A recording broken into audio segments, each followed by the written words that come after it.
Assalamu alaikum wa rahmatullahi wa barakatuh. Dar Nasr al-Ma'rifa, Univers Plus, soutien scolaire à distance. Aujourd'hui, nous avons une leçon pour la première année du collège, chapitre 3 toujours, fossilisation et gestes stratigraphiques. On va utiliser, comme nous le faisons toujours, notre manuel scolaire Univers Plus.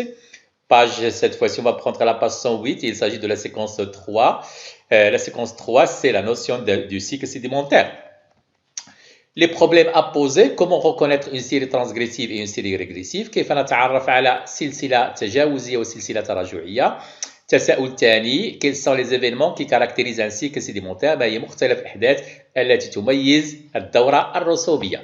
Nos objectifs à atteindre, ils sont trois: découvrir la transgression et la régression de la mer, retrouver les caractéristiques d'une série transgressive et celles d'une série régressive, et troisièmement, déduire la notion d'un cycle sédimentaire مفهوم الدورة الرسوبية. Pour répondre à ces questions et pour atteindre nos objectifs, je dois réaliser les travaux suivants. 1. Je dois déterminer le granoclassement vertical.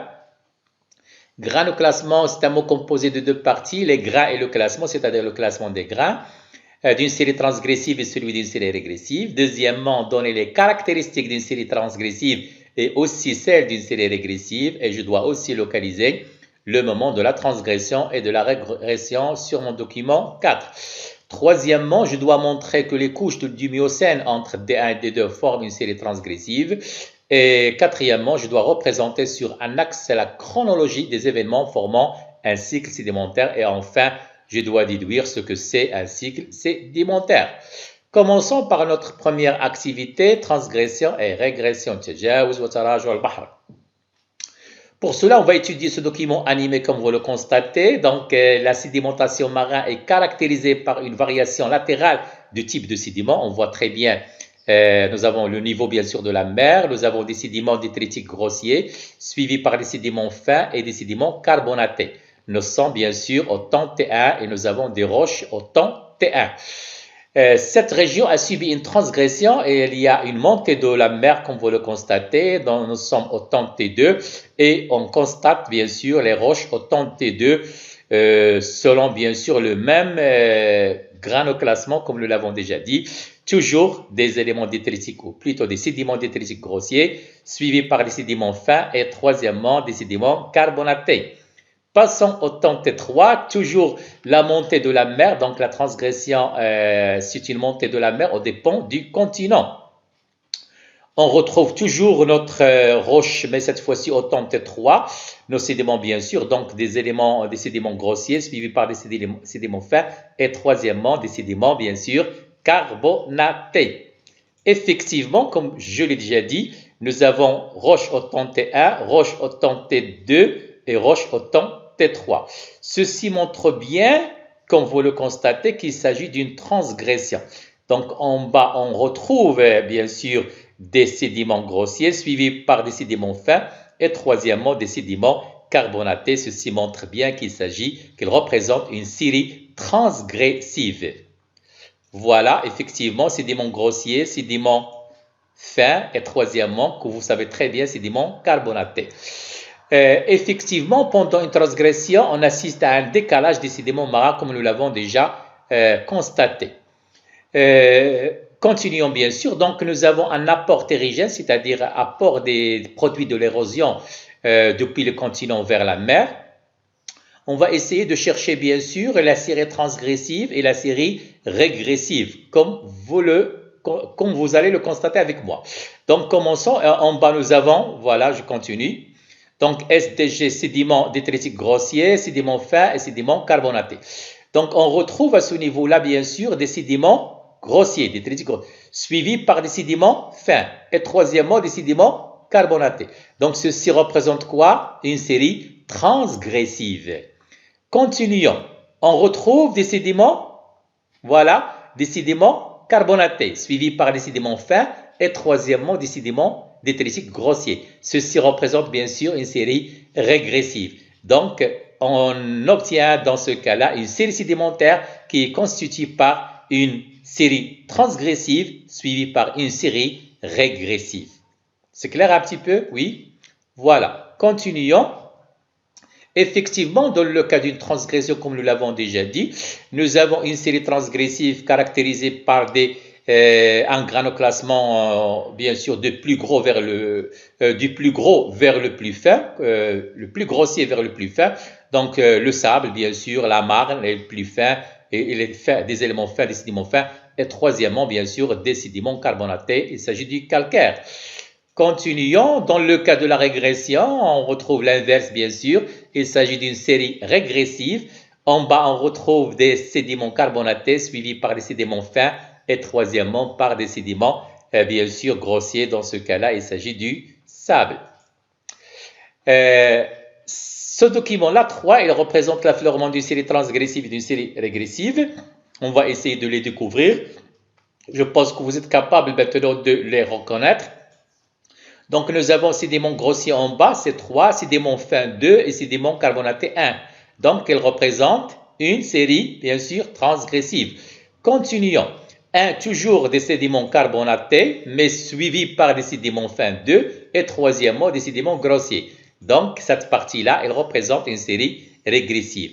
Donc, comme vous le constatez, nous avons deux séries, série transgressive suivie par une série régressive. Donc, la série sédimentaire est constituée de la succession de deux séries sédimentaires. Le cycle sédimentaire, je m'excuse, est constitué de la succession de deux séries sédimentaires. Une série transgressive suivie par une série régressive, comme nous l'avons déjà vu auparavant. Un série sédiment détritique limite la série, bien sûr, du bas et du haut, et les sédiments carbonatés se situent au milieu. Je m'excuse. La période qui correspond à une transgression suivie par une régression, bien sûr, dans une même région, elle constitue ce qu'on appelle un cycle sédimentaire, comme je l'ai déjà dit auparavant. Donc, un cycle sédimentaire est égal série transgressive suivie par plus série régressive. Passons maintenant à notre activité 2, les événements constituant un cycle sédimentaire, الأحداث الجيولوجية المكونة للدورة الرسوبية. Alors, le document 4, il représente une colonne stratigraphique de la rive gauche d'un oued. Nous avons, vous allez suivre avec moi un petit peu bien sûr, on constate deux limites qui sont anormaux, D1 et D2. هذه الحدود هي غير عادية غير طبيعية بما أنها ليست مستقيمة كما نلاحظ. هذا يعطينا معلومات على أن هذا السطح خضع للحت. Il a subi de l'érosion. D'accord? Alors, que se passe-t-il? À ce niveau-là, bien sûr, il y a eu une transgression, c'est-à-dire il y a la mer à ce niveau-là. Donc, c'est la sédimentation du grès et de la pylite. Au temps T2, c'était le temps T1. Au temps T1, bien sûr, il y a eu une régression, تراجع بحري. بطبيعة الحال مما أدى إلى خضوع سطح هذا بطبيعة الحال لو غري لو بيليت للحت على هذا المستوى بطبيعة الحال. C'est le niveau D1. Au temps T2, voilà, il y a eu une transgression dans un premier temps qui a donné la sédimentation, bien sûr, du calcaire riche en reste d'êtres vivants et le pudding. À ce niveau-là, la mer était peu profonde, donc une profondeur entre 5 et 10 mètres. Une deuxième transgression, comme vous le constatez, qui a donné, bien sûr, la sédimentation de la marne. À ce stade-là, bien sûr, cette région était un milieu marin profond, une profondeur entre 100 et 200 mètres. Au temps T3, que s'est-il passé? Il y a eu une régression de la mer. Ceci, bien sûr, est indiqué par l'érosion qu'a subi, bien sûr, cette couche de marne. Donc, هذا السطح هذا خضع للحت. هذا يؤكد لنا أن هناك أو حدث هناك تراجع بحري. Au temps T4, bien sûr, une nouvelle transgression de la mer, comme vous le constatez, qui a donné, bien sûr, la sédimentation du calcaire riche en restes d'êtres vivants et de la pudding. C'était en quaternaire. Et à ce stade-là, bien sûr, la mer était peu profonde, une profondeur de 10 mètres. Alors, D1 et D2, comme je l'ai déjà dit, ce sont deux contacts anormaux entre les strates. حدود غير عادية. نعم لأن كما أشرت لأنها غير مسطحة. هذا تؤكد لنا لأنها خضعت للحت. Les couches situées en bas de D1 et les couches situées en bas de D2. كما أشرت إلى ذلك ont été affleurées يعني ظهرت على السطح بطبيعة الحال وقع على استسطاح Puis ils ont subi une érosion avant le dépôt des couches situées en haut de chacun de ces deux contacts. قبل توضع بطبيعة الحال الرواسب أو الطبقات فوقها بطبيعة الحال.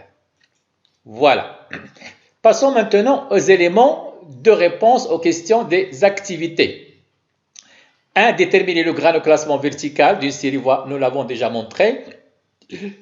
En ce qui concerne la série transgressive, elle est caractérisée par un granoclassement décroissant des éléments détritique du bas vers le haut et se termine bien sûr par un calcaire d'origine chimique ou biochimique. Une série régressive commence du bas par le calcaire et surmontée par des sédiments détritiques, un granoclassement croissant. 2. Donner les caractéristiques d'une série régressive et celle d'une série transgressive. Effectivement, donc une série transgressive se caractérise par la succession du bas en haut des strates représentant des milieux de sédimentation de plus en plus profondes, comme nous l'avons déjà vu, milieu marin peu profond, puis milieu marin profond. Voilà. Donc, une série régressive, elle se caractérise par la succession du bas en haut, c'est l'inverse, du strate représentant des milieux de sédiments de moins en moins profonds, bien sûr, c'est l'inverse. La ligne de contact D1 marque le début d'une transgression marine. La ligne D2 marque le début d'une autre transgression marine. Comme je l'ai déjà dit auparavant, la série régressive n'est pas représentée, les couches concernées ont été érodées. Troisièmement, on nous demande de montrer que les couches du Miocène entre D1 forment une série transgressive. Donc, je pense que c'était clair. Donc, les couches entre D1 et D2 représentent une série transgressive car on passe du bas en haut du sédiment représentant un milieu marin peu profond à des sédiments représentant un milieu marin très profond. Voilà, nous l'avons déjà vu. On nous demande de représenter sur un axe la chronologie des événements, tout simplement, bien sûr. En bas, bien sûr, temps T0, surface de la Terre, sédimentation du sable, donc sédiment grossier, la mare, sédiment fin, sédiment carbonaté, le calcaire. Donc une série transgressive, comme nous l'avons déjà dit, suivie par une série régressive. On remarque bien sûr on constate qu'il s'agit de l'inverse. Donc on commence par des sédiments carbonatés, le calcaire, suivi par des sédiments fins et enfin des sédiments bien sûr grossiers. Voilà. Cinquièmement, on nous demande de déduire ce que c'est un cycle sédimentaire. Tout simplement, il désigne la période comprise entre une transgression marine et la régression marine qui la suit. Définition à retenir, cycle sédimentaire, période comprise, comme je viens de le dire, entre une transgression et une régression. La transgression, c'est un mouvement d'avancée de la mer sur une marge continentale, donc invasion d'un continent par la mer, soit par un affaissement du continent lui-même, soit par l'élévation du niveau de la mer, comme nous l'avons déjà constaté. La régression, c'est l'inverse. Il s'agit d'un retrait de la mer, provoquant l'immersion de territoires précédemment, bien sûr, inondés. Notre terminologie: gastéropodes, baïdiyat الأرجل, brachiopodes, عضاديات القدم, trilobites, ثلاثيات فصوص, transgression, تجاوز بحري, régression, تراجع بحري, série transgressive, سلسلة تجاوزية. Bilan de notre activité. Une transgression, je pense que vous le savez très bien maintenant, est une avancée de la mer au-delà de ses limites antérieures. Dans une succession sédimentaire, une transgression sera par exemple caractérisée par des dépôts marins surmontant des dépôts continentaux. La régression, au contraire, il s'agit d'un retrait de la mer au-delà plutôt de ses limites antérieures, par exemple des dépôts continentaux qui surmontent des dépôts marins caractérisent une régression marine. L'ensemble des phénomènes sédimentaires ayant lieu entre la transgression et une régression suivante constitue un cycle sédimentaire. Merci et bon courage.